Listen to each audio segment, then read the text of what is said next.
15-16 برس کی دبلی پتلی لڑکی، مانگ میں افشاں چمکتی ہوئی، میٹھا میٹھا میک اپ، ہاتھ اور بازو مہندی کے خوبصورت نقش و نگار سے سجے ہوئے، رنگت سفید جیسے جسم میں ایک قطرہ خون نہ ہو۔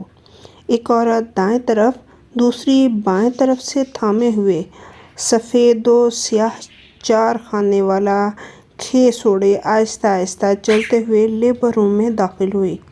اذان سنتے ہوئے ہسپتال کے احاطے میں بنی مسجد کے میناروں نے آہ بھری۔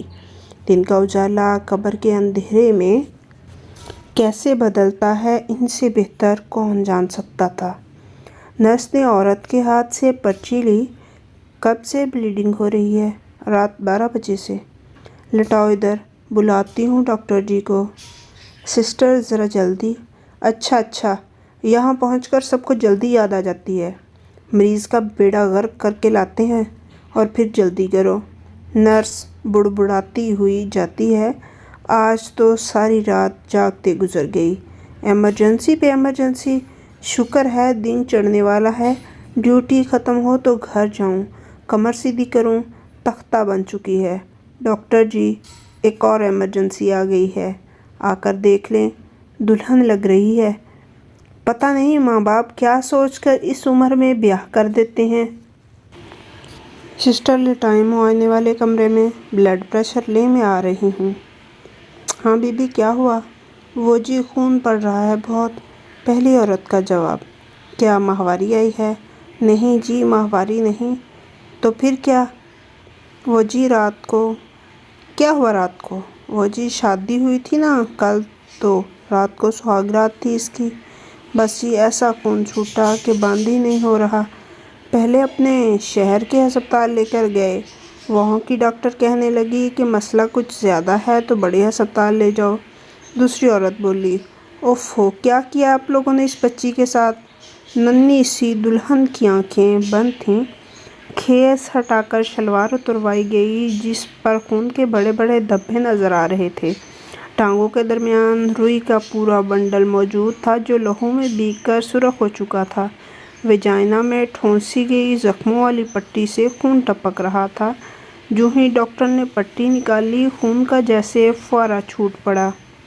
ڈاکٹر چیخ اٹھی، خون کی 4 بوتلوں کا بندوبست کرو، بے ہوشی والے ڈاکٹر کو بلاؤ، سینئر ڈاکٹر کو کال کرو، لیبارٹری فون کرو، خون آنے تک دونوں ہاتھوں میں ڈرپ لگاؤ، جلدی جلدی، حالت خراب ہے۔